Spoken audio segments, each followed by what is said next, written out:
So today's panel or readings are for international authors, and it's author's choice. So the author will choose what reading they want to do. I'm going to start myself, just in case the internet does go, with my own one. So just a little bit about myself. I'm JJ Hale or Jess, and I write contemporary romance. I live in Cork in Ireland, if you didn't get that by the accent, with my wife and kids, and spend most of my time doing Lego and writing, obviously.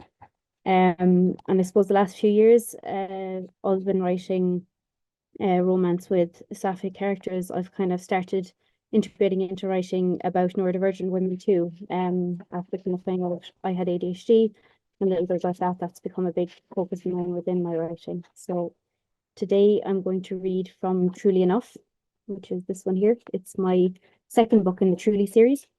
And they're all, you can read them all standalone, but this book is kind of a follow-on with the characters from the first. If you read Truly Wanted, it's another character from that book, his sister, and her roommate, Robin, are the start of the book. We're starting at chapter 5 in the reading, and they're kind of going on this journey to try and help Lexi find her creativity again. She's a painter and she's kind of lost it. So that's where we'll start. So I'll go ahead with that. So Robin sat in a booth across from Lexi at the cafe where they had stopped to get lunch. She had jokingly demanded it, and Lexi had eventually insisted upon paying. They'd finished eating and were now trying to decide whether to get dessert or not. It was early, but time wasn't real anyway, right? Or so she told herself as she eyed up the chocolate brownie on the menu. You might as well take advantage of me while you can. Robin almost choked on the badly timed sip of water she had taken as it slid back her throat. Lexi raised both eyebrows in surprised amusement before speaking again. Since I'm buying and all? Oh, yes, dessert. She meant dessert. Robin's cheeks heated as she lifted the menu up in pretense to give herself time to cool down. Taking advantage of Lexi brought very different things to mind. Thoughts Robin had absolutely no business thinking. When the waiter approached, she ordered a dessert just to prove to Lexi she had been reviewing the menu and not hiding behind it suspiciously. And yes, because the brownie sounded amazing. Her phone beeped as the waiter left with their order, and she groaned as she read the message lighting her screen. She met Lexi's stare and explained. It's my mom. She's badgering me again about a date for the anniversary party. How she thinks I'm going to start dating someone within a few days that I'd bring to meet my whole family is beyond me. Robin's shoulders slumped as she pictured the disappointment that would mar her mother's features when she showed up alone again. Just tell her that. She'll have to understand. Robin laughed. You don't know my mother like I do. I'm well adept at disappointing her. I've been doing that for long enough. Their dessert arrived, and even the chocolate square wouldn't lift the dark cloud that had descended above her head. You've mentioned before about her being disappointed in you. I know the feeling in some ways. I constantly worry my dad's disappointed because I'm not in what he considers a stable job. But you are. You're in a job that helps people every day, and you have a good circle of people around you. What's there to be disappointed by?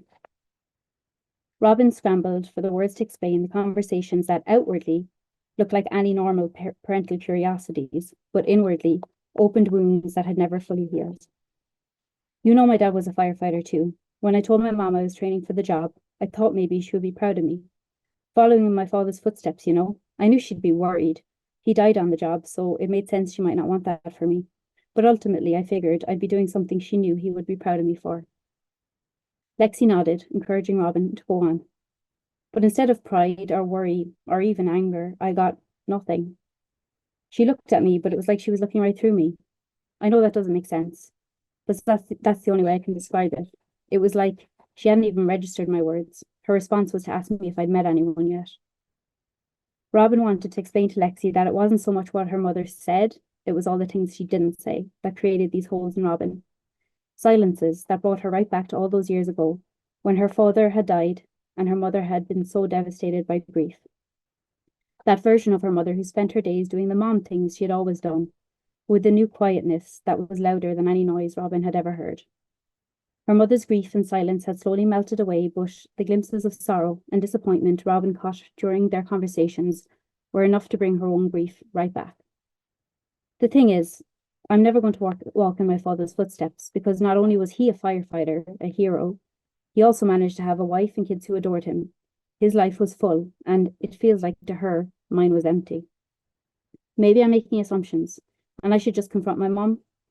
But it took a long time after my dad died for me to understand the impact of me being a walking reminder of him, and those are things I'm still working through. That must be hard. I can't pretend I totally understand, so I won't tell you to just talk to her about it. You need to get there in your own time. But your life is far from empty, Robin. Lexi reached out and placed a hand over Robin's, squeezing briefly. I just wish for once I could go and enjoy spending time with my family without having to face her clipped comments and questioning. I could go. Robin glanced up at Lexi's words. Bringing you would just provoke her more. I can just hear her now. You have time for playing house with your friends, but not for love. Plus, she'll spend the night trying to set you up with one of my cousins, and I promise you, you don't want that. Lexi laughed at Robin, but her next words stopped the cake from reaching Robin's mouth. So, pretend we're more than friends. It would get your mom off your back for a while, and it would save me her playing Cupid. Plus, it would be fun. Your sisters always ask if we're dating anyway, no matter how many times you say we're just roommates, so you might as well use it to your advantage. Robin finally got the cake into her mouth before it fell and chewed slowly as she considered Lexi's suggestion. Could she really bring Lexi to the party as her fake girlfriend? Would her mother even buy it? Maybe if she pretended she hadn't told her sooner because she didn't know if it would work out or not. It was a ridiculous idea, but once it took root, she couldn't shake it. So you'd be my fake girlfriend and put up with my whole family thinking that we're together, possibly questioning why you're suddenly not straight. They have zero tact, especially for things that aren't their business. Lexi cocked her head to the side and regarded Robin a little too intensely for her liking. Firstly, I never said I was straight, to your family or to you. Secondly, you kidnapped me into having fun today. I feel more alive, more excited to go home and create than I have in a long time. So yes, I will absolutely be the best fake girlfriend you've ever had. By the time I'm done, your mom will be planning our wedding without a hint of disappointment. Robin mumbled that she'd think about Lexi's offer, but the whole time her brain was working overtime. Her heart had flipped at all of Lexi's words, but one line in particular had her stomach in knots and heat creeping back up her neck and face. I never said I was straight. And that is it. So, what we'll do now is we're going to move on to Jenny, and I'm going to give her bio. So Jenny's not actually here with us today, but she did pre-recorded already and she did answer a question. So after every reading, I'll ask an author a question, and she did answer that too, so I'll do that after her reading. So I'll just jump to her bio here. So Jenny Frame is from the small town of Motherwell in Scotland, where she lives with her partner Lou and their well-loved and very spoiled dog. She has a diverse range of qualifications, including a BA in public management and a diploma in acting and performance. Nowadays, she likes to put her creative energies into writing rather than treading the boards. When not writing or reading, Jenny loves cheering on her local football team, cooking, and spending time with her family. Hi, my name is Jenny, and I'm going to be reading from Just One Dance, the Regency Romance Club. In this scene, Taylor Sparks is trying to pitch her idea for the Regency Romance Club to Dr. Bailey, who she hopes will come on board as historian and advisor. A season's membership with the Regency Romance Club gives you 2 weekends at different stately homes over a 6-month membership. Over the weekend, the clients will get lectures about the particular house, its history, and that's where you come in. They also get to take part in Regency pursuits together, like riding, fencing, and needlework, all to help the group get to know each other and for each one to possibly form an attachment. The weekends will culminate in a grand ball where they will take part in dancing and everything that a ball entails. Romance will hopefully blossom.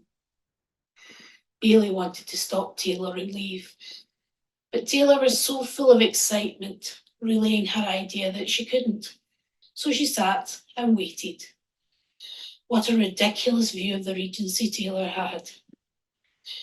Taylor's slides moved on to a group of happy Regency dancers, some in fine costumes and some in military uniform.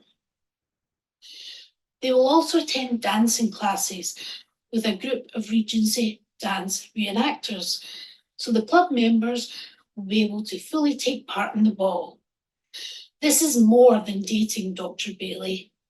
It's a social and entertainment club where you can learn about the past and for 2 weekends leave the modern world behind. Thank you for listening. Taylor closed up her iPad and took a sip for her coffee. The high of her excitement was soon dashed as she looked across the table to Bailey's steady gaze. She looked stern, almost annoyed. If you have any questions, I'd be happy to take them. Bailey's stare was making her uneasy. After a few moments, Bailey said, "Do you know what the life expectancy of someone in the poorest parts of Liverpool and London was during the Regency?" Taylor was not expecting that question. I'm sorry, I don't know. 12 years old. Can you imagine the level of poverty there was to yield such a life expectancy? The misery those poor children must have endured makes me shudder. Taylor didn't have a clue how to answer. Why was Bailey asking this? I understand there was shocking poverty, but Bailey leaned forward and kept her gaze on Taylor. How about this question? What was the age of some of the youngest children used in coal mining during the Regency? I'm sorry, no. 3 years old. I'll repeat that. 3 years old. Their parents took them down into the deep black pit to keep the rats from eating the rest of the family's meagre rations.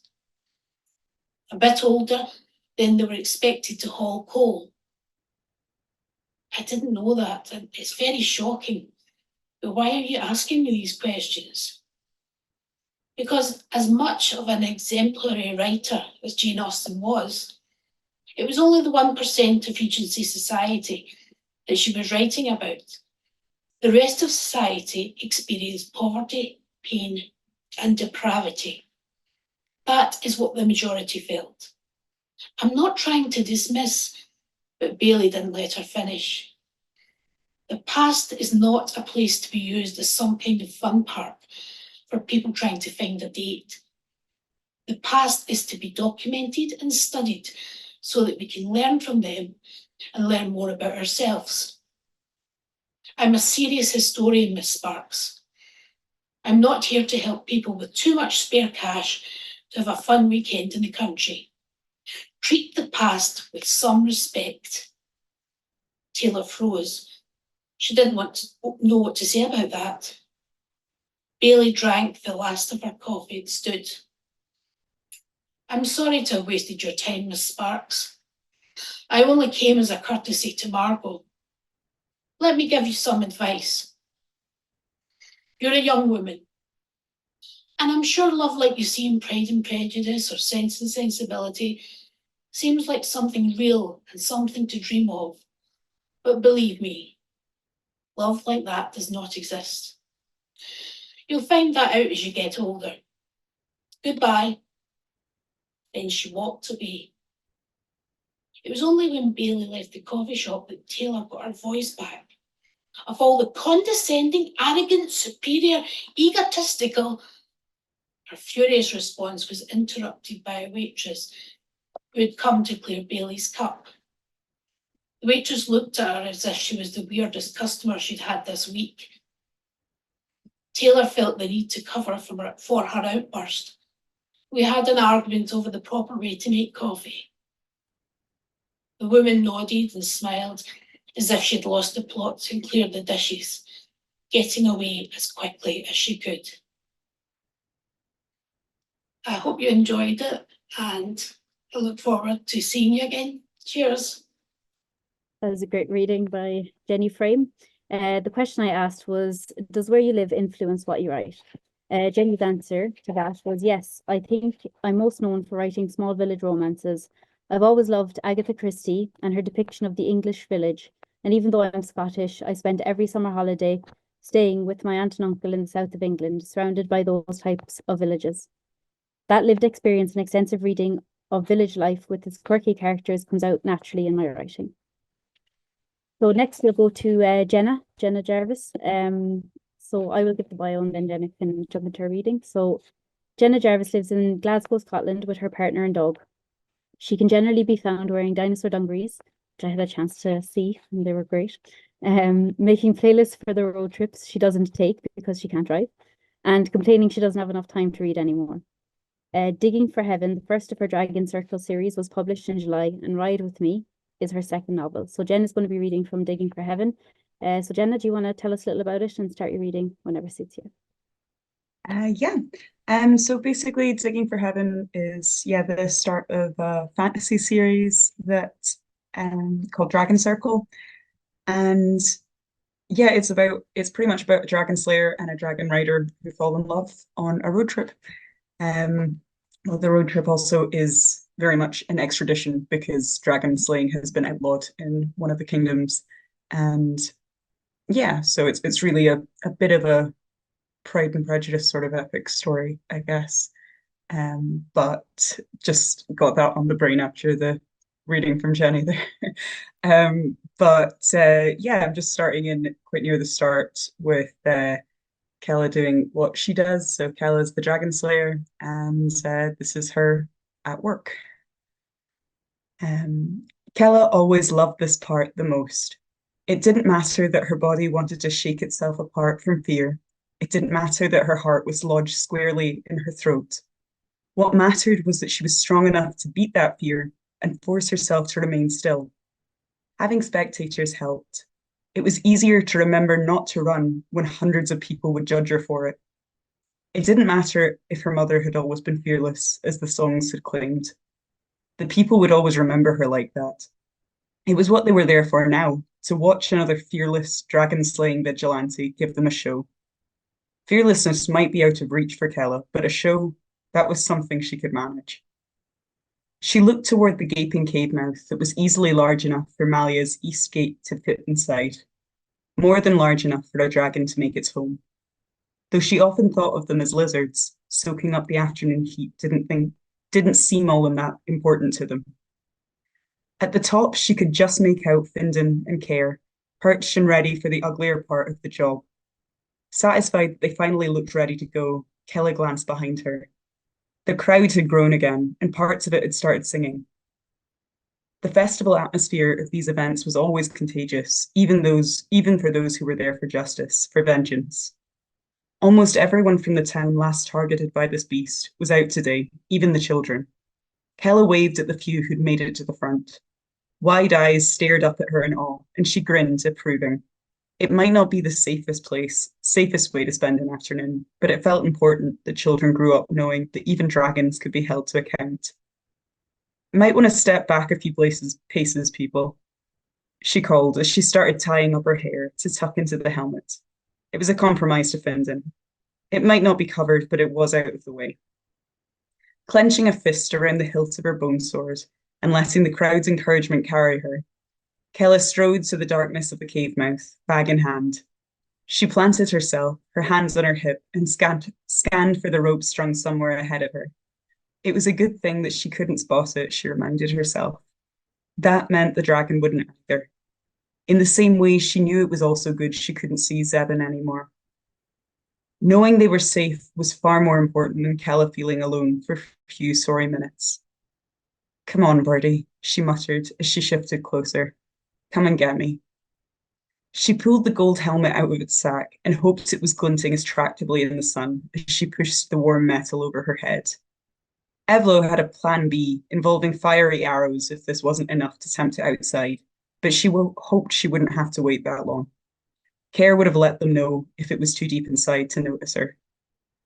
It took less time than she'd expected before she heard the heavy breathing of something at least 10 times larger than her. Larger than that if Findon's estimates were correct. It was an old beast, which would make its wingspan wide and its feather crown thick, but its reflexes slow. As she gripped her sword a little tighter, Kella caught her first glimpse of those huge, scaly red nostrils, breathing smoke into the clear, hot day, and thought, yep, Findon had been right about the size.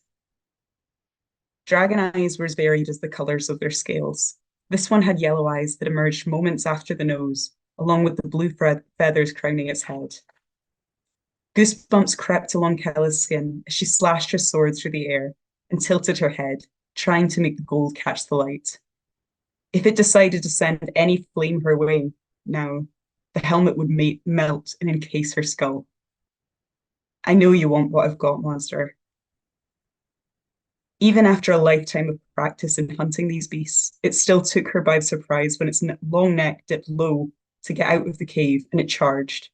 For a moment, Kella wanted to drop her sword and run in the other direction, but when it reached the trip rope, she remembered herself. She couldn't miss her cue. I'll just finish up there. That's great. Thank you, Jenna. And same question to you. So does where you live influence what you write, and in what way? Yeah, so again, like Jenny's Scottish, so I think definitely, especially with writing fantasy, a lot of mythology kind of creeps its way into there, and whatever it is that you're comfortable with and familiar with. I think mostly I've come across a lot of ways that the place I live uh, changes the way people speak, and mostly in the fantasy way. I think that's quite nice. I like making characters say things that there's like no reason that they would say because it's a Scottish word and Scotland doesn't exist here. That's fun. It's less good when I'm writing American characters and they come out with something that's completely nonsense. So it's sometimes very good and I like, but sometimes it's annoying. Great, thank you. And if anyone has any questions, make sure you pop them in the Q&A box and we'll try and get to them at the end. So next I'll go on to Melissa. So Melissa Skye has a PhD in English literature and has always dreamed of publishing a novel like all the beloved books she enjoys savouring in her free time. She's an avid traveller and unrepentant daydreamer who works in education when she's not scribbling down stories. So Melissa, do you want to tell us a bit about the book you're reading from? And you can start whenever suits. Awesome. So this is the book. It's called Outside the Lines. I'm just going to read the back because I think that's easier.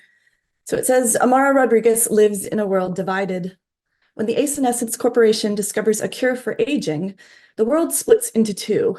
Old bloods who've taken the remedy live out their long lives in luxury within the corporate enclave of Hydra, while new bloods live out their fleeting lives in poverty outside its borders. Amara, a new blood artist, doesn't think much about politics, not until her mother joins the ranks of new blood women disappearing with alarming frequency. To find her mother, Amara must join the resistance movement as a spy. The stakes rise even higher when she falls in love with the stunning but sheltered old blood Stella, who happens to be her espionage target's daughter. Even worse, Amara's already in love with her childhood best friend, Rake, a charming rogue from the streets that she used to call home.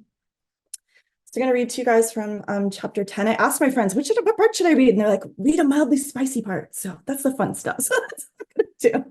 So at this point, Amara is a servant in Stella's house, and they've got some tension going on. And Stella has just told her she's thinking about getting a tattoo, which is a shocking thing for an old blood to do. Evidently, they don't do that. Okay.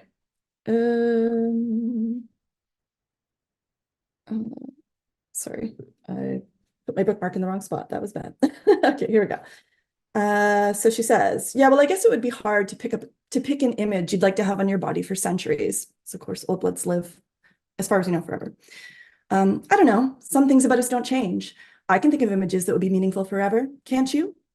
She got up from the little love seat we were perched on and wandered to her writing desk by the window, picking up a little figurine of a chickadee. I'd choose something pretty and free and strong in its own way. A bird, perhaps? She leaned against the window frame, facing me, stroking the figurine's head and eyeing me strangely. I couldn't say why or what shifted, but I felt the moment ripen. She wore her hair in a face-framing French braid along the crown of her head. It was no exaggeration to say it made her look like a storybook princess. Time to be a prince, I thought, and made my way to her desk. I picked up an old-fashioned ink pen from beside some pages filled with her calligraphy practice. I brought my body purposely close and watched her breath quicken. Turn around. I'll give you a tattoo, I offered, along with a wry smile. The corners of her mouth twitched, and she blushed, but turned her back to me, obediently facing the window. I came closer, almost touching her. I paused, savoring the delicious tension. Do you trust me? I whispered.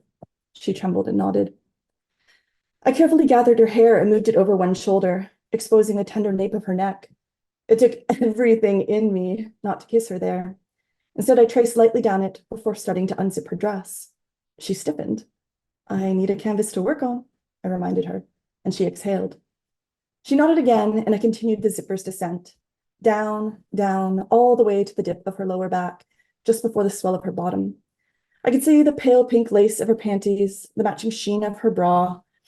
I wanted so badly to reach inside the V of her dress back, unclasp the bra and caress all of her. But I forced myself to focus. I ruined her pretty pink bra. Just drew right over it. I could have moved it to the side, but took some kind of perverse thrill in marking it up.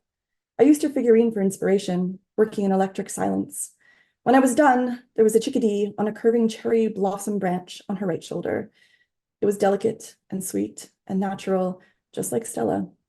Again, I fought the urge to kiss her neck and instead zipped up the dress. I gotta get to work, I whispered. Don't look at it until tonight, when you undress. I stepped back and she turned.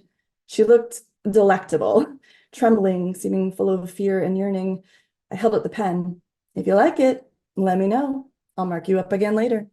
And indeed, that's what happens. She does it another time. They kiss, and it goes from there. So she says, we were unstoppable after that, indiscreet and reckless. I particularly savored being her servant, then turning the tables, attending to her needs, then insisting she attend to mine. One memorable day, she told me she wanted tea served to her that afternoon with cucumber sandwiches, just like in a book she had read. I told her she'd better dress the part of a fancy lady then. The whole time I was preparing her refreshments, all I could think about was where I might draw on her next, how bold I might get, and what she'd let me get away with.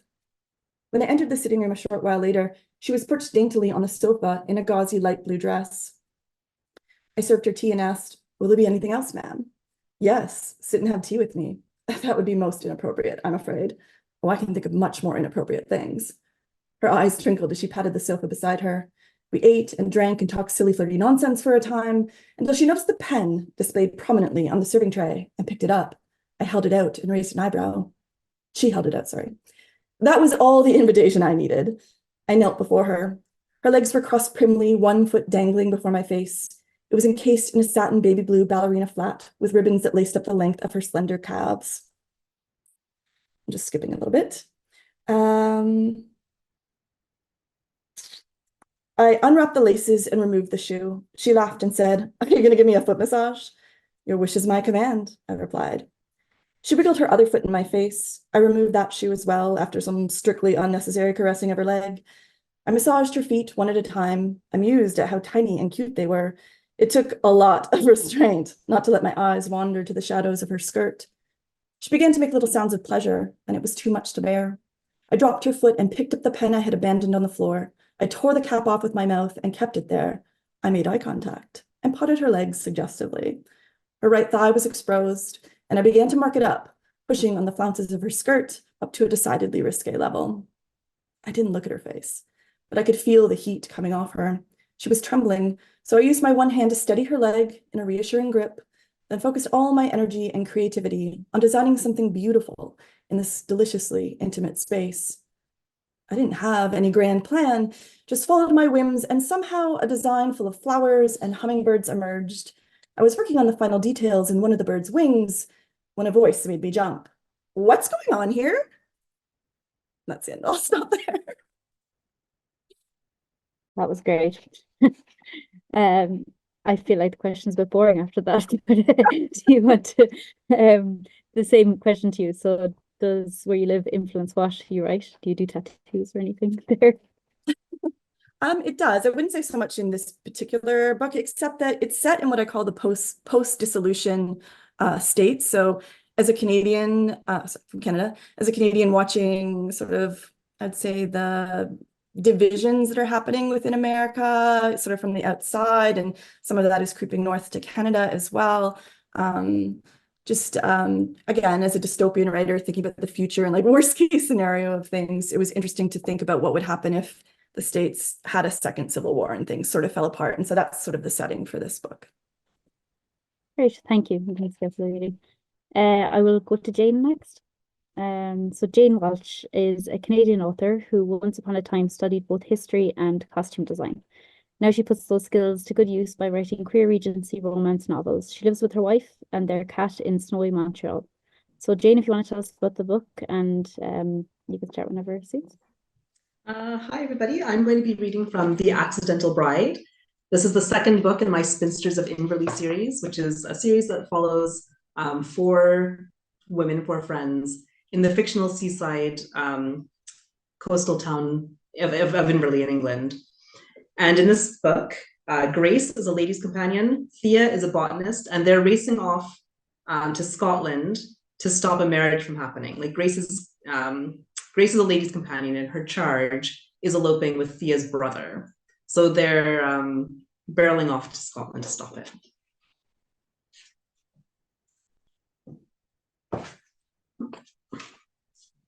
Since the night that Thea had held her in her arms and calmed her when she'd been terrified that someone was breaking into their room, Grace had felt that her feelings were developing in triple time.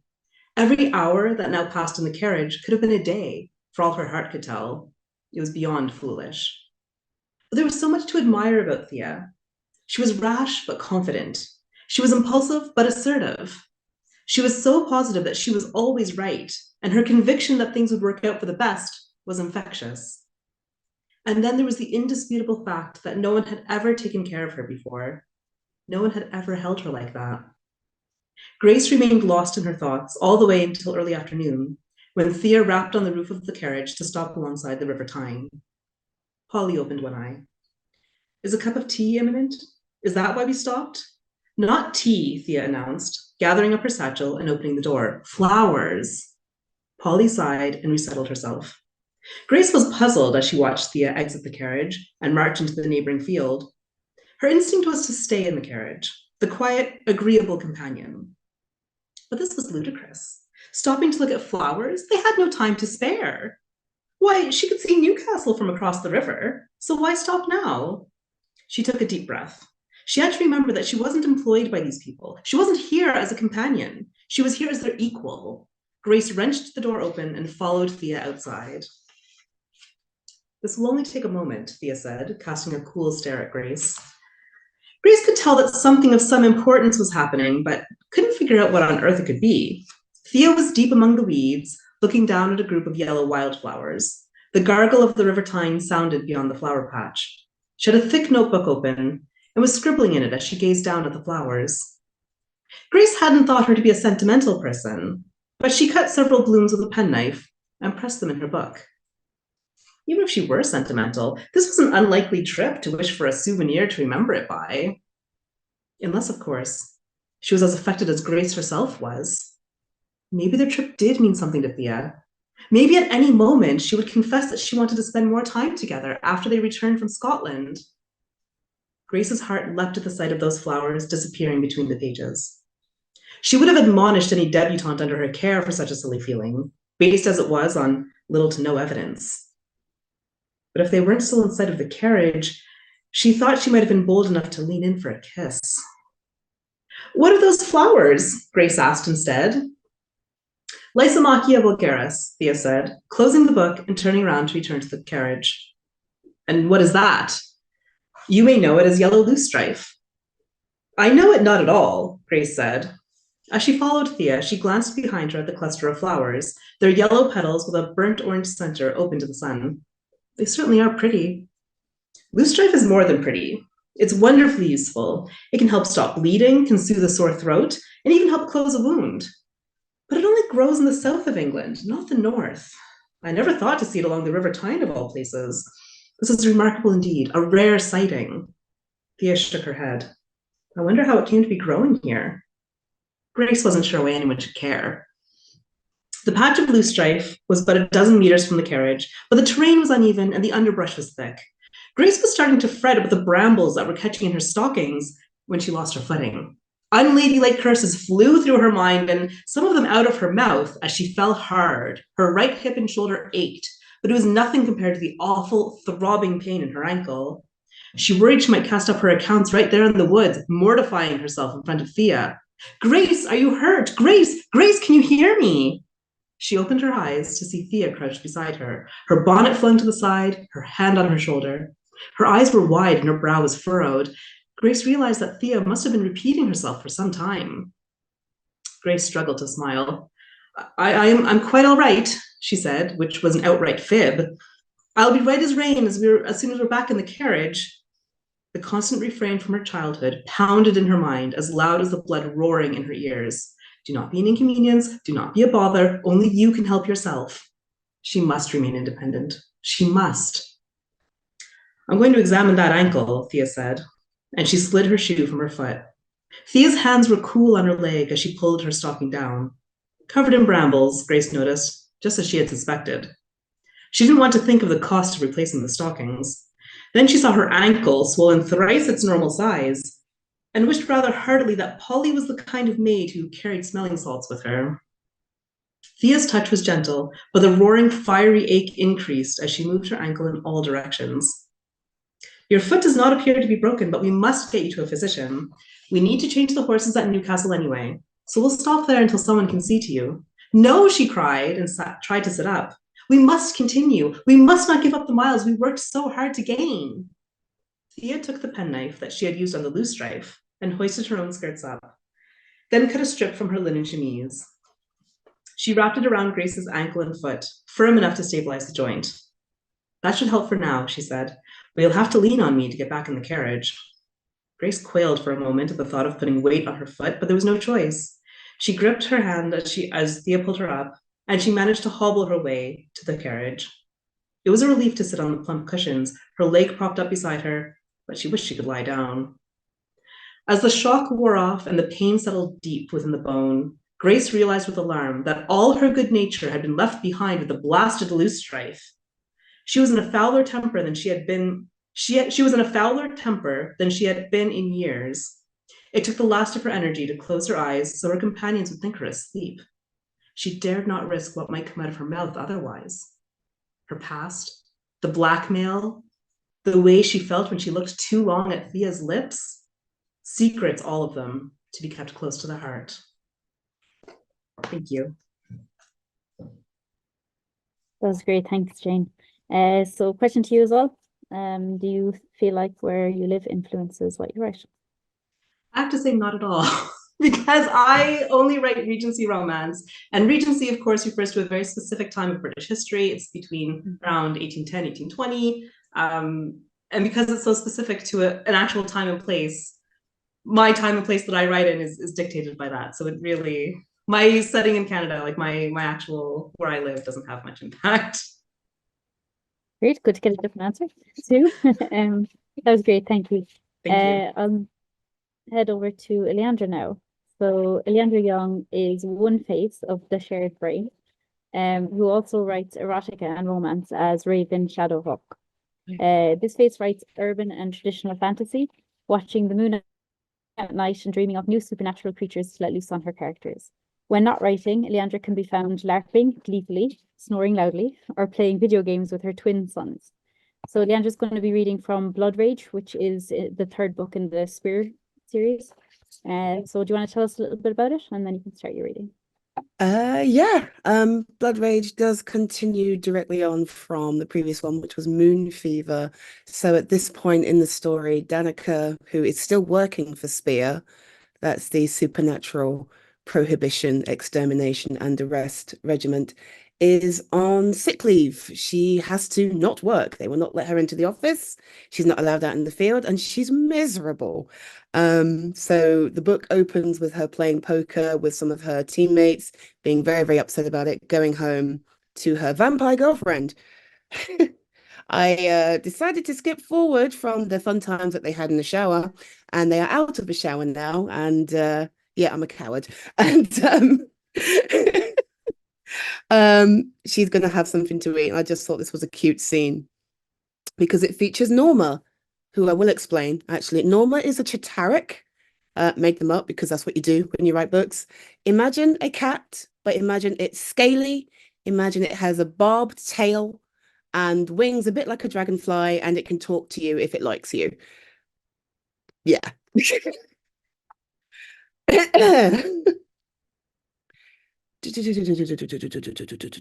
Okay. I toss her a towel. Rain, a towel, then wrap the second one around myself and flounce out of the bathroom. I'm not upset, of course not, but I think us living together has made Rain far more of a tease than she ever was. Maybe I've been doing some training of my own. I head to my room first to quickly dry off, moisturize, and try to do something with my locks. They're heavy with moisture, so I bind the whole lot in a towel and help myself into a set of pajamas. I'm not going to bed immediately, but there's no point getting dressed again. It's not like I have a night shift to head out for. When Rain joins me, she's already dressed and ready for her night, carrying my discarded clothes and utility belt. She leaves the lot on my bed and stops in front of me for a gentle, tender kiss. Breakfast? We have some egg in, and I've got... Oh, bugger. She looks the question at me. I had crumpets. I left them in the toaster. Oops. One more kiss, then she hurries me down the stairs towards the kitchen. On the way past the living room, I spy Pip, her attention focused on a tall, old, and worn-looking book. The leather cover is cracked and flaking, the pages delicate and crispy in their yellowness. She handles it like spun glass, barely using her fingertips to turn the pages. What's that? Research, she calls without looking up. And Norma is helping with breakfast. Norma is. The Chitarik with more gusto and bravery than common sense. I follow Rain into the kitchen and sure enough, find Norma perched on the side of the toaster. She's digging in one of the slots with her claws, fighting to reach the savory treat within. Fascinated, I watch her lever it up, high enough to grab in her powerful hooked beak. Then, with a satisfied cackle, she flies her prize across the room and drops it on the plate I took out earlier. Rain grins as she opens the silver fridge. Good girl, Norma, aren't you? Yes, you are. You are such a good girl. So, so good. Nika Dan Ka Ka, she yells back. I'm not so sure. Considering what I saw Norma munching earlier in all its raw, gory glory, I don't know that I want to eat anything she's carried with her mouth. Still, the sentiment is well-meaning and adorable. Thanks, Norma. I'll get the other one. But my pet is having none of it. She returns to the toaster and perches again, using the same jabbing trick to reach the second crumpet. This time, her weight lands on the depressing arm of the toaster and a soft red glow fills the slots. Dan! Norma bellows, seemingly enraged at the hindrance to her plan. Again, she tries to shove her beak into the slot. Whoa, you bloody moron, come here. I snatch her bristling, struggling form off the toaster, just as smoke starts to curl from the barbs on the end of her tail. Nika, Nika, Nika, Nika, Nika, Nika, Nika. I trap her beak closed with my thumb and forefinger. Oi! I get it, but don't burn yourself, you daft thing. A low groan from under my fingers, so I release her beak, slowly. Nika, Nika, Nika, Nika, Nika, Nika. Rain looks up from her own meal, chilled O-negative blood poured neatly into a mug to consume like the sophisticated lady she is. I think she wants to help. I think she needs to get a grip before she kills herself. Freaking pest. One hand secure on Norma's wriggling body, I use the other to pop the toaster slot and fish the now burned crumpet out myself. There. Happy? Nika. Her gravelly voice is soft and sad. Dan, Ka, Dan, Dan. I know, baby, I know. I stroke her head. But you don't hurt yourself, all right? Never, ever do that. She turns her head to give me the full weight of her beady-eyed stare. She seems to gaze right into my soul. Danica Carson, she intones solemnly. I roll my eyes and bump her up to her true favorite perch, the top of my head. Thank you. Rain sits across from me, smirking into her mug. Her gaze flicks towards my plate. The unburned crumpet is mangled and torn, with a tuft of soft brown fur sticking out of one of the many holes. A tiny chip of bone sits on top, gleaming white and slightly bloody. The second crumpet is a holy lump of blackened carbon, a true trypophobic nightmare. Bon appetit, rain murmurs. I sigh.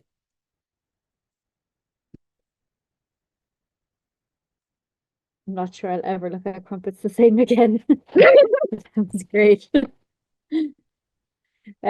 So yeah, same question to you. So are you influenced by where you live in your writing? Yeah, I really am, but not quite on a high level, I suppose. I mean, everything I write is written to be in England somewhere, but because I make up all these places, they are not real cities, Yeah. but I do use houses. So, in probably in both ways actually. Two of the houses I use are houses I grew up in, and the layout of the house is quite literally my childhood home. So it's things like that. But generally just somewhere in England. I don't specify where, because that would be a cheat. Great, thank you. So that's the end of our readings. We have time for a couple of questions, I think. We'll see how we get on. If anyone has any questions, pop them in the chat there. But I'll just throw some out at people while we wait. So, is there any location that you would love to write about, or one that you have written about, simply because of the setting? So, Melissa, I'll go to you first.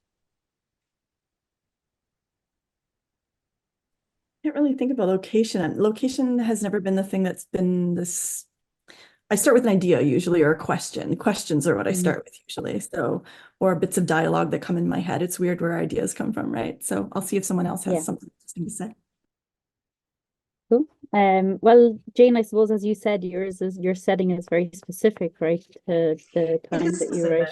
Most of my books are definitely going to be in England itself, but I would like to write like a Scottish heiress kind of setting. I think Scotland would be amazing. And also sometimes I think about Gilded Age New York, like late 19th century New York. So those are kind of the different settings that I might see myself writing in. Those are on the table for the future, perhaps. Great. Ileandra, how about you? Yeah. Any specific locations? Egypt. Some of my like my own indie stuff I've set in Ptolemaic Egypt, which is so much fun. Any excuse to write something else, not only in that location, but in that time would be very attractive to me. So I'm trying to come up with something to take me back there because Egypt is cool. Great. Great to be in the future then. Jenna, how about you? Anywhere you'd love to write about or that you have just for the location?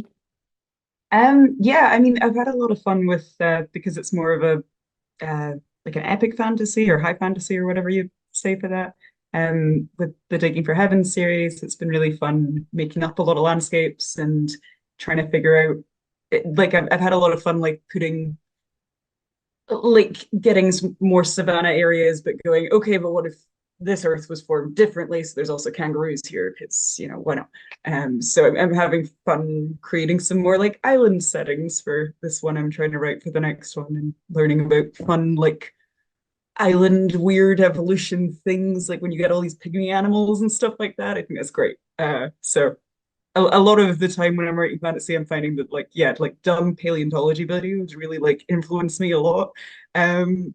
But yeah, like with the more like contemporary stuff, I have been writing a lot of US stuff, and I would really like to bring it back to writing about Scotland, or at least somewhere I had been more consistently so that I stop tripping myself up with things that I say in them. Yeah, I can tell that. I do write mine in Ireland simply for that reason. I'm not good at the research side. I will definitely say something completely wrong. One more from me then. So, and there's a few people who have kind of touched on this, but the question was, is there any reason you chose to write in your current genre or genres, and any you'd like to try to write in that you haven't? So, Ileandra, I'll go to you first because you write in a couple, right? Can't unmute. Yes. And um You have a favorite? I have to think about it. I really enjoy making stuff up, specifically so I don't fall into the, I want to say trap, but it's not really a trap, that you folks have mentioned about getting tripped up by something real and I get it wrong.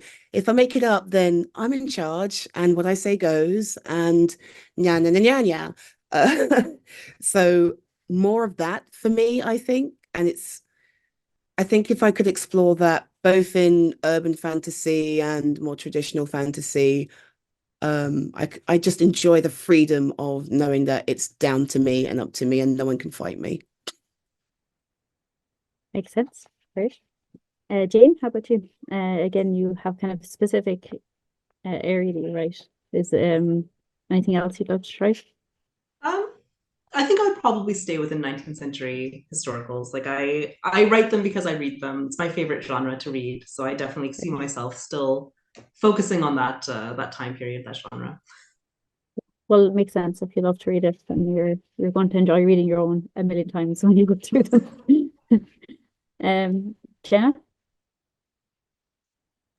I've written a bit of horror recently for fun, and I'd really like to get into writing that more seriously because, yeah, like I think that's why I like fantasy stuff as well. It's different dimensions to, again, like making things up. Making things up is fun. It is, yes. Melissa? Take it off. Yeah, I'd like to try, well, I have done a little bit of historical fiction and fantasy. I think that's really fun, and I want to get more into contemporary romance as well. It's fun to try all the different things, right? Might as well.